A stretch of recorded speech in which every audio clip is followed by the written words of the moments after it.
guest is about to head off on that well-worn path from TV soap to Hollywood. Some, like Gabriel Byrne and Colin Farrell, have made it.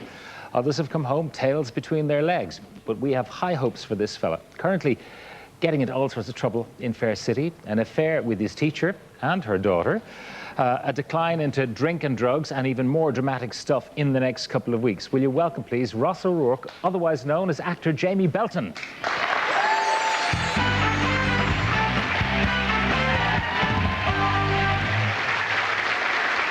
Jamie, how are you? You're very welcome. Thank you very much. It's good to have you on the show. How did you end up on Fair City anyway? Oh, well, it's a long but actually easy story. It was that I spent 2 years after I finished in Trinity. I spent 2 years trying to break in by doing amateur plays and the like. And then my sister, of all people, who works for Fair City, took my CV in and kind of very quietly dropped it on the desk. And they gave me a call about 2 months later, just when I was ready to give up. And they saw me, and then they saw me again, and they gave me the part. The part is a great part, isn't it? Unbelievable. Like, when I came in first, I thought it was going to be 4 or 5 weeks, and then it turned out to be a full year. So I couldn't get over the part. It was like every guy's dream. All right, for people who maybe don't watch Fair City, what were you like when you came in? What sort of character were you? When I came in, I was this very easygoing 19-year-old who thought he was the greatest thing on the planet, and so he took a fancy to his teacher. Yeah. But he also took a fancy to her daughter as well. And so as the story progressed, I decided to go more for the teacher than the daughter. Yeah, and there was, when that storyline was unfolding, there was a shot on the cover of the guide. There was a shot in the guide, and I'm very proud of that. Unfortunately, though, I don't think some of the radio presenters and some of the people weren't that impressed, but it was myself. That's the one. There we go. That's the shot there. I should have worked out a bit more, but I was very happy with it. I was delighted with the RT guide taking a chance, you know, and trying to shock and catching up with the English magazines. And what sort of things were people saying to you when that shot appeared? Oh, well, one DJ rang me and said, Jamie, I went in to buy the RT guide and it came out with porn. So that was one thing. And my mother, I know, wasn't that impressed with me. But in the end, I think people were quite happy with the way the RT guide were moving with it and, taking a chance. Yeah. The reaction to your character and therefore to you on the streets, did it change as you became badder than bad as time rolled on? Yeah, well, at the beginning when it was the teacher and myself, people were quite enthusiastic, and I know young guys were, calling me a legend, which is a nice thing to get to going down the street, It's like, go on, you legend. And well, because was this their fantasy like that? Obviously is. Like, I must say, I went to a boys' boarding school with mostly priests, so it wasn't one of my fantasies. And then now and again, it would be very nice to get an offer across the table in a bar with a note saying, I'm a teacher, any chance? So that was quite nice too. Yeah.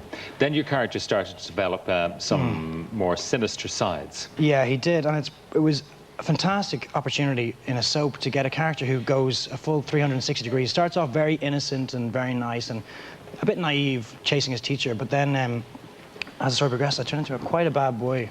Yeah, and the fact that the story mimics life in some ways, there's the popping of E and stuff like that, which of course is mirrored in real life. Yeah, no, it is a very difficult thing. It's a very true thing. Like, Ross is a guy, he hit a downward spiral and it's just kept going, and no matter how far he goes, it seems easier to go on rather than go back. And it's been reflected in real life, and I know it's been, I've seen it, that people they start getting into drugs and they don't realize that you don't have to keep going, you can stop.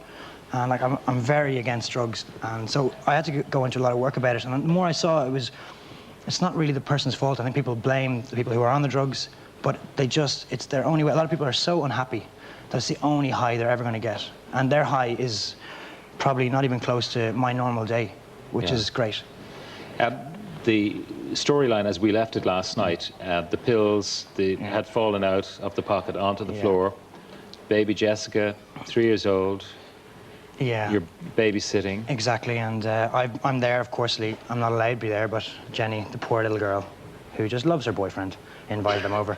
And she didn't expect me to arrive with drugs or, well, I think she half expected a drink. But of course, we went far too far, and she, being a good girl, didn't take any drugs, but Ross pops lots of drugs and takes loads of drink. And of course, not knowing, he opens the drugs, drops them everywhere, and doesn't pick up every one. So it leaves it in a bit of a sticky situation. Okay, and we have baby Jessica. and things get worse, don't Things they? get worse, yeah. Baby Jessica is now going to find these drugs because, of course, no one knows they're there. And innocent little 3-year-old child will pick them up and think they're sweeties, pop them in her mouth, and she's going to go into a coma. So things it's pretty tough storyline for. There's a reason, of course, for this storyline going in a particular direction, isn't there? Yeah, there is indeed. I was very fortunate with Fair City. They've been very, very good to me, and I decided that a year was enough for me. That's very courageous as a young actor who had been getting no work. Exactly, and I as soon as I got it, I was delighted, and I was getting the paycheck, and I felt top of the world, and people were recognizing me as an actor, and then I decided that as brilliant as it was, I didn't want to stay in a soap. I have very, very high ambitions and a very big drive, and so when I told the guys in Fair City that I wanted to leave, I also said that I don't want a way back, because if I have a way back, I'm not gonna really go for it. You didn't want to be put in prison or something so that you could return in a year or two. Exactly, because if in a year I wasn't getting any work or I wasn't going anywhere in film or stage, then I go, oh, well, should I go back to Fair City? They might give me my job back. But I don't want that. I want to be there and go, I'm not getting any work. Well, I got to work harder, because I have no way of getting back into Fair City, so I'm going to work harder now and get out there. You want to be killed off? So I wanted to be killed off. And that's what happens. And that is what happens. Maybe you don't tell us about it, because we actually have, hope you don't mind, a sneak preview. Yeah, I haven't seen this now. A very telling scene. And this is you and Harry in the cemetery. He's there, actually. This is after Baby Jessica has died from a coma. Yeah.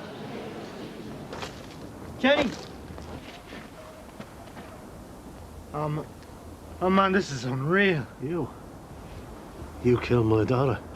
No, look. I didn't even know I lost her. You were in my house that night, weren't you? It was an accident. I didn't even know. Okay, just back away. Don't tell me to back away. Look, man, I'm sorry. Okay, I didn't. Put that thing down. You know what you done? She was 3 years of age. That is not enough.